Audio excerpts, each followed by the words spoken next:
ጥንቃቄ ይሓትት። ኣብዚ እዋን ዝኾነ ብዛዕባኻ ዝዛረብ መልሲ ክትወሉ ክትሓስብ የብልኻን።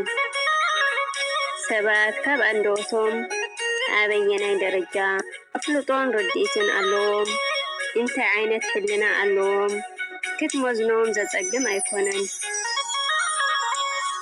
ስለዚ መልስኻ ድማ ከተም ኣገድስነቱ ነቲ ዝምልከቶ ክኸውን ኣለዎ።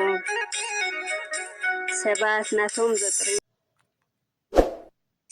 ሰላም ነኒቱ ተኸታተልቲ ከመይ ቀኒኹም? ኣነ ሰላም ኣለኹ እግዚአብሔር ይመስገን። በብዘለኹምዎ ሰላምኩም ብዙሕ ትርፊ የለለይ። ሓደሽቲ ዝኾንኩም ሰብስክራይብ ብምግባር ቤተሰብ ኩኑ፣ ቤተሰብ ዝኾንኩም ደሞ ሸር ላይክ ናጎርኩም ምትዋዕኹም ኣይፈለየኒ። ፍራት ሕዋቴ እንኳዕ ንዓርቢ ስቕለት ብሰላም ኣብፅሐና። ጎይታናን መድሓኒናን ኢየሱስ ክርስቶስ ምእንታና ምእንተ ኣበሳና ምእንተ ሓጢኣትና ምእንተ በደልና ዝተዋረደሉን ዝተሰቐሉን ዝተገረፈሉን መዓልቲ ብሰላም ኣብፅሕና። ፍራት ሕዋቴ ናይ ሎማዓንቲ ሒዘልኩም ዝመጻኹ ደሞ ይምህርን ይጠቅምን ይዘርክዎ እየ ሒዘልኩም ዘለኹ ናብኡ ከብለኩም እየ። ፀጊዕ ሓቂ ንኹን ትብል እየ ሒዘልኩም መፅአኒኹ ሓቢርኩም ንፅንሑ።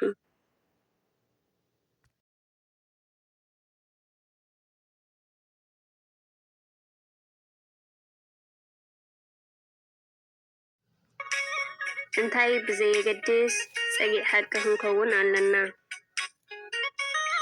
ኣሎ ኣጋጣሚ ግዜን ኩነታትን ዋጋ ዘኽፍለካ ብረገጽ ሓቂ ዋጋ ተኽፍል እያ። ሓቂ ስለ ዝተዛረብካ ቁም ስለ ዝሓሰብካ ጥራሕ ሰብ ይቕበሎ ማለት ግን ኣይኮነን። ከምኡ እንተተጸቢኻ ኩነታት ናይዚ ዓለም ገና ኣይተረድአካን ኣሎ ማለት እዩ። ጽቡቕ ዝገበረ ጽቡቕ ተዝፍደ ብዕራይ ድቋም ሰተየ ይብሎ ቦታት ክምስሉ። ስለዚ ብባህሪኡ ወዲ ሰብ ድማ ነዚ ፀጊዕ ረብሕኡ ዝኾነ ነገር እዩ ሓቂ መሲሉ ከእምነካ ዝፍትን። ስለዚ ኣብ ቁኑዕ መንገዲ ምህላውካ ብዓይኒ ካልኦት ንጹህ ኣይገብረካን። ሓቂ መንገዳ ከቢድ እዩ። ሓደ እዋን ድማ ክትድጉላ ትግደድ ኢኻ ክሳብ ግዚኡ ዝኣክል። ብፍላይ ኣብዚ ርጡብ ኣፍልጦን በሬታን ዝተዘዋረቐሉ እዋን ኩሉ ሰብ መኻሪ፣ ኩሉ ሰብ መምህር፣ ኩሉ ሰብ ሓኪም፣ ኩሉ ሰብ ንነፍሱ ዝደልዮ ዓይነት ሞያ ይጥምቓ። ከም ጻዕዳ ሽጉርቲ ድማ ኣብ ኩሉ ትረኽቦ። ክብሪ ብሕታዊ ሰብ ክሳብ ዘይተንከፍካ ሓሳባትካ ብናጽነት ዝገልጽ ፈትን። ሕማቕ ቃላት ካብ ምዝራብ ኮነ ምጽሓፍ ተቖጠብ። ምኽንያቱ መግለጺኻ ስለ ዝኾኑ። ዝበዝሕ ሰብ ካብ ክምጉተካ ተጸራሪ ሓሳብ ምምጻእ እዩ ዝቕሎ። ኣብ ከምዚ ኣጋጣሚ ድማ ጥንቃቐ ይሓትት። ኣብዚ እዋን ዝኾነ ብዛዕባኻ ዝዛረብ መልሲ ክትወሉ ክትሓስብ የብልኻን። ሰባት ካብ ኣንደበቶም ኣበየናይ ደረጃ ኣፍልጦን ርድኢትን ኣለዎም፣ እንታይ ዓይነት ሕሊና ኣለዎም ክትመዝኖም ዘጸግም ኣይኮነን። ስለዚ መልስኻ ድማ ከተም ኣገድስነቱ ነቲ ዝምልከቶ ክኸውን ኣለዎ። ሰባት ናቶም ዘጥርይዎ ኣፍልጦን ግንዛቤ እንተለዎም ክተዘራርቦም ብዙሕ እየቸግረካን። ምናልባት ከም ካሴት ወይ ቤላ ቤሎ ማይ ዘይዕቁር ዘረባ እንተኾይኑ ግን ኣሸገርቲ እዮም። ስለዚ ብፍላይ ዝኾነ ዓይነት ኣርእስቲ ኣልዒልካ ክትዘራረብ ከለኻ ናይ ምብሕሓል መሰሎም ሓልወሎም ትወስዶ ማለት ግን ኣይኮነን። ኩሉ እትገብሮ ንጥፈታት ንሕልናኻ ንውሽጣዊ ዕግበትካ ክኸውን ኣለዎ። ዓቕሊ ትዕግስቲ ንዕላማ ዘኽል ኣዝዩ ክቡር ዋጋ እዩ። ሰብኣውነት ክንወካ ኣለዎ እምበርከስ ሰብኣውነት ማንም ክዘካ ዘይኮነ ተፈጥሮ እዩ።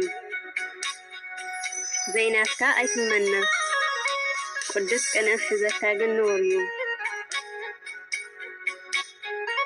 እንታይ ዓይነት ሓገዝ ብዘይገድስ ንዝተሸገሩ ትሕግዝ ዕረፍቲ እዩ። ነገር ግን ቀንዲ ግዴታኻ ብሰንክኻ ኣብ ሽግር ዝኣቱ ብሰንክኻ ኣብ ፀገም ዝወድቕ ማንም ፍጡር ኩሉ የብሉን። ኣብ ትሕቲ ዝኾነ ይኹን ኩነታት ሓሳባትካ ንሕማቕ ኩነታት ክትቃንዮም የብልኻን። ዋላ ተበዲለ ኢልካ እንተሓሲብካ ሸለል ወይ እውን ሕድገት እዩ ዘዋፅእ።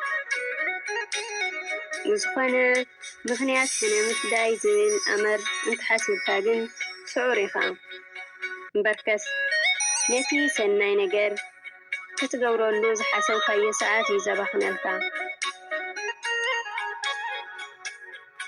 ብዓብዩ ድማ ካብቲ ቅኑዕ መንገዲ ኣውፂኡ ኣንፈት ዕላማኻ የስሕት። ብፍላይ ከም መንእሰይ መንገዲ ብዙሓት ዘይኮነ መንገዲ ውሕዳት ምረፅ።